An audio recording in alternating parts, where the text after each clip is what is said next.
প্রিয় দর্শক, আসসালামু আলাইকুম। আজকে খুব সহজে মজাদার একটা কাচকি মাছের চচ্চড়ির রেসিপি শেয়ার করব।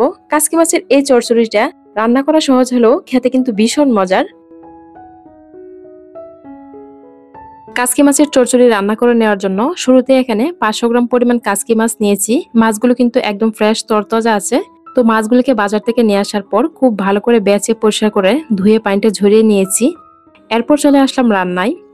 আজকে যেহেতু আমি হাতে মাখিয়ে কাচকি মাছের চচ্চড়িটা রান্না করব, এর জন্য সবগুলো প্রথমে হাত দিয়ে খুব ভালো করে মেখে নিব। একটা কড়াইয়ে 3টা টমেটোর ফালি নিয়ে নিলাম। এরপর নিয়ে নিলাম 2টা মিডিয়াম সাইজের পেঁয়াজের কুচি, হাফ চামচ পরিমাণ হলুদের গুঁড়া, 1 চামচ পরিমাণ শুকনো মরিচের গুঁড়া, পৌনে 1 চামচ পরিমাণ ধনিয়ার গুঁড়া,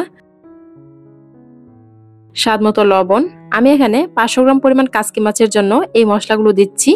আপনারা আপনাদের পরিমাণ মতো দিয়ে দিবেন। এরপর এখানে 4 টেবিল চামচ পরিমাণ সরিষার তেল দিয়ে দিলাম। কাচকি মাছের এই চচ্চড়িটা সরিষার তেল দিয়ে রান্না করলে কিন্তু ভীষণ মজার হয়। তবে আপনারা চাইলে সয়াবিন তেল দিয়েও রান্না করে নিতে পারেন। তেলটা দেওয়ার পর সবগুলো খুব ভালো করে হাত দিয়ে মেখে নিচ্ছি। যেহেতু কাচকি মাছ খুব নরম হয়ে থাকে, মাছ দেওয়ার পর কিন্তু খুব বেশি মাখানো যায় না। এই জন্য এই মশলাগুলোকে প্রথমে খুব ভালো করে হাত দিয়ে মেখে নিতে হবে। আমি 4-5 মিনিট সময় নিয়ে সবগুলো খুব ভালো করে হাত দিয়ে মেখে নিয়েছি।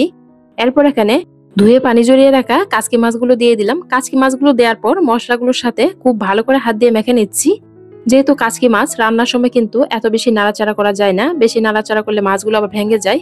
এই জন্য কাচকি মাছ রান্না করলে এইভাবে সবগুলো হাত দিয়ে মেখে নিলে কিন্তু মশলাটা মাছের ভিতরে খুব ভালোভাবে প্রবেশ করতে পারে। মাছগুলো দেওয়ার পর 2-3 মিনিট সবগুলোর সাথে খুব ভালো করে হাত দিয়ে মেখে নিয়েছি। এরপর পরিমাণ মতো ঝোলের জন্য পানি দিয়ে দিলাম। কাচকি মাছ যেহেতু খুব নরম হয়ে থাকে, এজন্য কিন্তু সিদ্ধ হতে খুব বেশি একটা সময় লাগে না। এই মাছটা রান্না করে নেওয়ার সময় পানির পরিমাণটা অল্প দিবেন। তো আমি ঝোলের জন্য পরিমাণ মতো পানি দিয়ে একটা ঢাকনা দিয়ে ঢেকে চুলার আঁচটা মিডিয়াম আঁচে রেখে 4-5 মিনিট রান্না করে নিলাম। এই পর্যায়ে ঢাকনাটা তুলে নিচ্ছি। ঢাকনাটা তুলে সবগুলো একটু আলতোভাবে নেড়েচেড়ে দিচ্ছি। এখানে কিন্তু খুব বেশি নাড়াচাড়া করা যাবে না, বেশি নাড়াচাড়া করলে মাছগুলো আবার ভেঙে যাবে। এরপর আবারও ঢাকনা দিয়ে ঢেকে দিলাম। এই পর্যায়ে চুলার আঁচ মিডিয়াম আঁচে রেখে আরো 4-5 মিনিট রান্না করে নিলাম। এখন দেখুন কাচকি মাছের ঝোলটা কিন্তু অনেকটাই শুকিয়ে গেছে। কাচকি মাছের চচ্চড়িটা প্রায় রান্না করা হয়ে গেছে। এখন নামানোর আগে সুন্দর একটা ফ্লেভার আসার জন্য 4-5টা কাঁচামরিচের ফালি ও কিছু ধনিয়া পাতা কুচি দিয়ে দিলাম। কাচকি মাছের এই চচ্চড়িটাতে কিন্তু কাঁচামরিচ ও ধনিয়া পাতা কুচিটা অবশ্যই নামানোর আগে দিবেন, এতে করে কিন্তু খুব ভালো একটা ফ্লেভার পাওয়া যাবে।